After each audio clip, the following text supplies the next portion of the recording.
tunaweza tukajazwa maneno, tukawa na hasira nyingi wenyewe, lakini mwisho adhabu ya kinachofanyika ikaturudia wenyewe. Maduka kafungwa ya kwetu, maduka kaporo ya kwetu, njaa zikatukuta sisi, maendeleo yote yakawa hayapo tena Tanzania.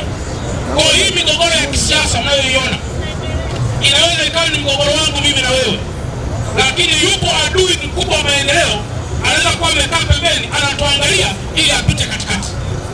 Mwisho wa siku mkajikuta mgogoro huu mdogo tulionao tumekaribisha majambazi wakubwa wa kiulimwengu kuja kunyang'anya rasilimali, kupoteza amani iliyopo, kunyang'anya kila kitu tulichonacho, na tutarudi wote tunakuwa watumwa kwenye taifa letu. Kongo ndivyo ilivyoanza na maeneo mengine ndivyo ilivyoanza. Kwa hiyo niombe sana ndugu zangu na Mbagala, sasa tumeona wenyewe kwa kile ambacho mnadhani tunapaswa kukaa na kuzungumza. Sisi kama serikali yapo mambo ambayo tutajifunza kutoka kwenu, na ninyi inawezekana mna ushauri pia wa kutufunza sisi ili mambo yaweze kwenda vizuri, kwa sababu watoto wanahitajika kwenda shule. Shule ikichoma mtoto anasoma wapi? Kwa hiyo hayo mambo yote ndugu zangu, tuwe na hasira tunaweza kuwa nazo, lakini tujue kwamba hii miundombinu inatufaa sisi na vizazi vijavyo. Na maombi haya mkuu haya unayoomba kuhusu mwendokasi, nimeona pia Watanzania wa kule Mbagala, wa kule Kimara wanapotaabika, walizoea mwendokasi leo hamna. Na mimi nimeridhia kwamba tarehe 20 ya mwezi huu wa 11 siku ya Alhamisi saa 12 mpaka saa 2 mabasi ya mwendokasi yao tayari kwenye barabara hii kupakia Watanzania. Na baadhi ya vituo ambavyo vimeharibiwa, tutaviwekea utaratibu. Kampuni inayotoa huduma huku inaitwa Mofat. Kampuni inayotoa huduma barabara ya Kimara inaitwa UDAT.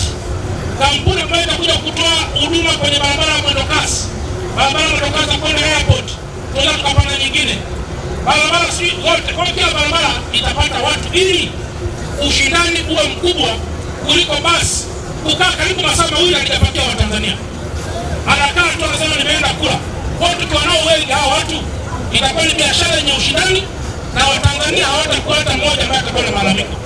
Kwa ndugu zangu na Mbagala, nimeona kwanza niwapeni pole, lakini pili niwaambie mimi kama mkuu wa mkoa tunayafanyia kazi mambo yote ambayo yametokea.